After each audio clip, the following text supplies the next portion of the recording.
Good evening, everyone. Welcome to the studios of Grafton Community Television, located at 26 Providence Road here in Grafton. This is Meet the Candidate. I'm your host, Bob DeToma. Tonight's guest is Craig Juelis. He's running for one of the open seats on the Grafton School Committee. Good evening. Welcome. Thank you.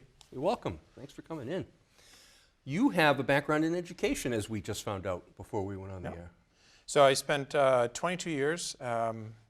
First started teaching in New Jersey. My entire career was in middle school as a teacher. I actually replaced my 8th grade history teacher many years after I had What him. was that experience? I mean, before we... So Mr. Nolde was, when you were going into 8th grade, he was the, that was a teacher you didn't want from all the older kids. Mm-hmm. You wanted this other, these other two teachers. Mm. And as a student, in many cases, when you have that teacher and then you actually get into the classroom, in few cases, yes, it's not a pleasant experience, but for my experience going through that classroom, and this is, I don't want to date myself, but, the elder Bush may have been in office at that point. Mr. Nolde believed that and he did upright walking man all the way through the Renaissance for his scope. And he was the teacher who believed if he's going to teach it, he should have traveled there, and he did. And even in the late 1980s, early 90s, he would do art history. He had a slide projector, which he would put on. We would see the cathedrals in Europe. We would see him at the pyramids. And he would have that interactive experience for his students, as you went through. And, for me as a student, that was kind of the catch. Going back, I had to do my demo lesson in front of his classroom. So I remember talking to the principal at that point, and I said, Dr. Ken, I need to know where Mr. Nolde is leaving off on Tuesday and where he wants to be on Thursday. And I came in, it was a demo lesson on Martin Luther, introducing the Protestant Reformation. Mm. And I was rehearsing, I was going through it. I had it timed out to exactly 41 minutes in a 42-minute class. And I was more terrified of the fact that he was sitting in the back of the room, Mr. Nolde, than anything else in that room. And after the lesson, he gave me some really good feedback, positive feedback, and that meant the world to me. It was interesting when I was cleaning out his classroom. One of the things that I found, and I had to bring it to his house, was he had kind of squirreled away Life magazines and Time magazines and National Geographics, and one of the National Geographics was the discovery of King Tut's tomb. Wow. So I did, I couldn't hold on to that one. Yeah. But that was quite the experience. And did he sit in the back of the room and go like this? No. No, he just kind of sat there and had that, like he was looking through me look. And I kind of was having flashbacks to being an 8th grader in that class. And thankfully the desks had been moved out and all that, the old traditional sled desks from way back. But that was quite the experience of, being in the middle school that I went to, in the room that I went in. That was a lot of fun. But so I spent 2 years there, moved up to Massachusetts in 2000, just before I got married. My wife grew up in Grafton, so we decided 2005 to permanently move here. I taught in Mansfield, again, middle school history, ancient civilizations, coached lacrosse, served as a team leader, and then in about 2005 I chose to go to graduate school to become a assistant principal and a principal eventually, and then left, became an assistant principal in 2 districts, and then a high school principal in North Attleboro, and then a middle school principal in North Attleboro, which was easy because the buildings were right across the street from each other, so it was an easy commute. And then became a principal in Medway, all at the middle school level. Wow. So, and then a different opportunity came up, in the past year, and decided to take that opportunity. It was just, I think it was time to make a change just for everything that was going on. What was that opportunity? I now work in construction, project management. And it was an opportunity way back when I was going from the classroom to the main office of the school. I had an opportunity to make the change then, and the opportunity came back up, and just being a assistant principal, being a principal, it certainly does wear on you at times. And just for the benefit of myself and my family, I felt that with that opportunity coming up, it was time to make that change. Come up for air. Yeah, in a way, yeah. Yeah. So you live in town, you have children in the system. Without naming names, you have children in the system. I'm supposed to know their names? No, sometimes candidates don't like to No, identify who their children are. I have a daughter who's a sophomore in the high school, and I have a 7th grader at the middle school. Okay. All right. So you decided to run for school committee. What's the number one reason? Well, it's not something I ever thought I would do, because in many cases I was sitting on the other side of those school committee meetings, either in the audience or presenting. I think for me, in many cases, people would come to me regardless of where we lived. Yeah, hey, let me run a scenario by you. And it would, X, Y, and Z, or, I said, well, have you talked to the teacher? Have you talked to the principal? Well, no. Well, it's a classroom question, that's where it should start, or if it's a school question, that's where it should start. And I think, over the past couple of years, maybe the past 2 years or so, and really as we've come out of the pandemic, as I've spoken to more people around town, just, hey, that would be, almost seeing that extension from being a, teacher, an administrator, and moving into school committee. I think for me, the more that I've spoken to people, they feel in some cases they're not being heard, they're not being listened to. I think in many cases the pandemic, and it was a difficult shift being on the school side of it, because you went from traditional in-person schooling to essentially trying to do remote schooling overnight. And you also had, everyone was home, so everyone was seeing, what was happening as teachers tried to make this very difficult and global shift. And I think as we've kind of come out of that now, hopefully, I think a lot of people now are kind of regaining that interest in participating in school. At times, many of them don't feel heard, they don't feel listened to. And coming from the background, and it certainly doesn't make me an expert in being a school committee member, having the educational background, but I do have those different experiences to overlay into that decision-making process. And being a person who can take different points of view, whether they're mirror mine or they're different from mine, to make the best decisions for our students, because in the end, that's what our schools produce. And I mean, all towns are judged based on the quality of their schools, and that's something I like to continue and ensure that we're all part of that conversation. So what do you think is one of the strengths of the Grafton school system? I think for our schools, like many schools, we have students that excel at very high levels. We have teachers that are there to support them. As I've gone, and I have not had a lot of negative experiences in the Grafton Public Schools. I think, as I see it, I think my two students are challenged, as I think many students are challenged. What I'd like to really see is, and as I've heard from different people, just in terms of, and I've heard it in different districts, every district that I've been in, well, students aren't being supported, and really ensuring that students do get that support that they need, regardless of where they are in terms of their progression through the schools. I'd like to really, push to see that our students are challenged. If we're supposed to be developing lifelong learners and responsible citizens, that starts with presenting them with foundational knowledge, with their skill development. So as they grow through the school system, they become more independent in terms of how they're thinking. They're able to defend, what their perspective is in writing, verbally, and in a way where it's all supported by evidence and taking different points of view and coming to those conclusions.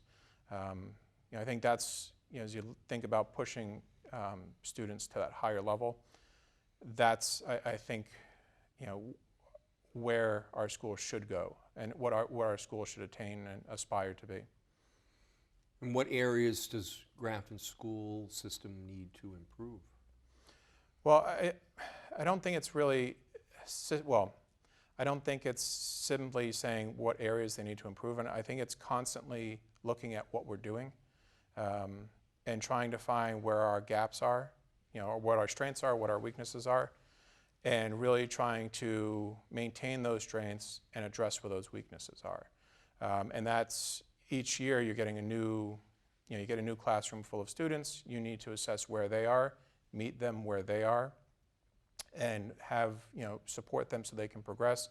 So by the time they transition to that next school year, they're, a little bit better in terms of, they have this content understanding, but they also have that skill development. And the students who do struggle in different areas, and all students struggle at different times in different ways, ensuring that when that student does struggle, it's addressed, it's supported, it's not just supported once, it's continually supported. So in a sense, what I used to tell students, it becomes muscle memory.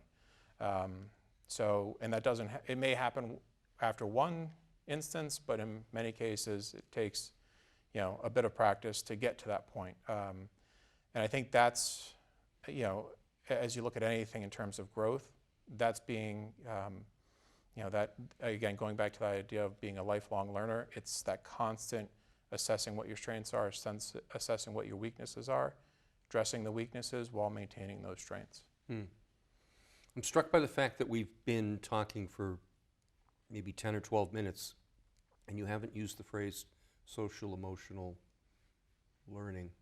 So, kind of going through the past, I think in the past 10 years of being in the classroom and being in the front office, it became, I don't want to say catchphrasey, but you started hearing all of these different, catchphrases, interdisciplinary learning. You had social emotional learning. In North Attleboro, we had a school-wide, district-wide effort to move to backward design for all of our lesson planning, unit planning. And I think as teachers, when they hear, in some cases, and I do recall at one point each year, and I won't name where I was, but each year it was a new kind of catchphrase. So you kind of felt comfortable with this, and then all of a sudden, kind of the goalpost moved. I think initially, as teachers heard we're going to be doing this in terms of redesigning all of our unit planning down to our lesson planning and our assessments, teachers, as most people are when they hear something new, there's that bit of fear. Teachers then understood, as they started working within their PLCs, that we're already doing this. We're just doing it in a different order. I think with social emotional learning, when that, my first year in North Attleboro, before I had arrived, they had sent a group of teachers to do off-site training, come back and like a train-the-trainer model. And many teachers, as I started to learn more about it, these are things that we were already doing within the classroom to a degree in terms of time management, how to address, as I worked as a classroom teacher, everyone asked me like, well, how many rules did you have? And there's teachers who have the students develop a list of rules that they come up with. And I always start each year with the basic idea that we're going to respect each other. You have your opinion, I have my opinion, we all come from different backgrounds, and we have to understand those differences and how that, and here's how it applies to studying prehistory, where you have no written record, you're relying on, artifacts, pictographs, and those types of things, and you're coming up with your own conclusion. And your conclusion and my conclusion may be completely different. And I think teachers started to understand, in some cases, they were working that into their lessons without knowing it. I think over the past, and I think the pandemic really kind of accentuated this, the need for that support. When I moved to Medway, there was before I left North Attleboro, working with students to ensure that everyone was talking to each other with weekly meetings, where guidance, administration, special education, we're all talking to each other. So you're doing this person's doing this. Let's check in with this to do it that way. And I think that's part of, if you go into schools now, that's kind of maybe it's weekly, maybe it's bi-weekly. That's part of the process that's going on. I think in terms of looking at whether it's social emotional learning or how you're designing your curriculum, it's understanding that balance of how to have each of those pieces worked into a school day that allows the teacher, if they're the ones that are going to be implementing that in their classroom, they have the understanding, the foundational knowledge to work off of it. They feel comfortable with it, and they feel supported with it. So as they start to work with students in those different areas, they have that level of comfort, no different than their level of comfort teaching, again, I'll just use myself as an example, ancient history. I mean, it was a comfortable topic for me. So that allowed me to really kind of start with the basic textbook, but then also to bring in other primary sources, secondary sources that really had the students move beyond just the simple, chapter 1 to chapter 2 in the textbook. And I think with social emotional learning, really working with, in my experience, working with staff so they have that sense and that level of comfort in working with it. So as they start to work with students, they kind of convey that level of comfort and confidence, and they're able to help students as opposed to doing something, maybe not out of ill intent, but they do something and it's a setback in terms of the student's progress or even that basic relationship between the teacher or the guidance counselor and the student. When you have conversations with your children, are you getting information from them, or they just give you everything's okay? No, so my two learned very early on when they said, when the response was, "How was your day?" "Good." There were going to be more questions coming. I can actually remember my daughter sitting in the back seat with my son, and I said, "Ian, how was your day at school?" "Good." "Oh, Ian, he's just going to ask him more questions."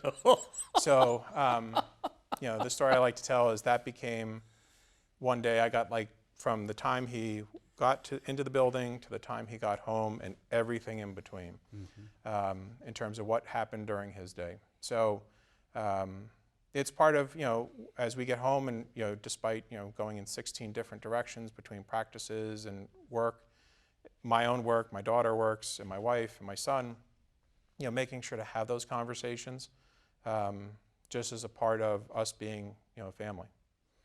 Do you and your family have a favorite Grafton school tradition? So I think as we've come up, and I think it's kind of changed over time, when they were little, certainly, and doesn't exist anymore, but we really enjoyed kind of the Halloween parades with the kids dressing up. The different assemblies, when those memories pop up on Google Photos, it's I'm going to hold on to those for probably the next 20 or 30 years and save it for the right moment to embarrass either one of them. But, the snowball or the snow day song at North Street or at North Grafton Elementary for that concert. My daughter got to enjoy, which I think the sixth graders are at now, Nature's Classroom. Unfortunately, my son got to miss that. She got to miss her trip to DC. I think as they've gotten older, now getting into middle school sports, high school sports, and really seeing enjoying some of those different traditions, which mirror some of my experiences growing up in New Jersey. I think being part of a school community is enjoying all of those different activities, from sports to all the way down to the little concerts. I think all parents kind of enjoy those little memories from way back when, but it's certainly changed over time, and I think I'd like to hope that they don't grow any older, but I think that is coming, Sure. or has come. Absolutely. When we emerge from the COVID crisis, what's going to be the next big challenge for Grafton schools? Well, I think coming out of the pandemic, looking at schools in terms of my last year and a half, really trying to assess where those gaps were because of the closure and remote learning. I think moving forward is you're going to have those, as those students start to come up through the ranks in grade level. You have kids, my two nephews in Philadelphia were right at that age of kindergarten and first grade, where as my mom was a first grade teacher, and she used to say, all I do is teach them how to read and write. It's really nothing that I do in first grade. With a really sarcastic tone, but you're going to have those students that came up that may have missed that instruction, and some things can be done remotely, some things are a challenge to do remotely, and some things are best done in person. So not only assessing where those gaps exist, but then how as they're coming back to school, how do you address it, but then how do you monitor that over time to ensure that those gaps are closing. So as a student progresses grade by grade, in many cases, my experience going through as a teacher and as an administrator, the issues that we saw in middle school, may have started here, and like not blaming anyone, but really looking at it, and I'll just use K through 8, but looking at it that way in terms of, all right, so how could we have addressed it, or what plans we put in place or remediations we put in place to ensure that those gaps get identified, addressed, and then monitored throughout time, so those gaps close and remain closed. And I think that's part of coming out of it. I think that's one of the biggest things, is really trying to ensure that those gaps that were created by remote learning diminish, if not disappear, and remain that way. Mm-hmm. The final 2 minutes of the program belongs to the candidate, and you get to address the viewers at home, and the viewers are right there on that camera, so take it away. So, well, thank you for having me. Thank you for welcoming me into your homes. I hope on May 17th, if my ideas, my positions are something that you agree with, you'd like to ensure that your voice is being heard, please come out, vote for Craig Juelis on May 17th for school committee. Please follow me you can find me on Facebook. My Facebook page is Craig Juelis for school committee. And again, just on Facebook for now. But thank you very much. Thank you for coming in. Yeah, Appreciate thank it. you. Good chat. Got a lot of long-winded. Yeah. It helps the program. On behalf of all the talented people that work here at Grafton Community Television, thank you for watching this episode of Meet the Candidate. I'm Bob Totoma. Good night.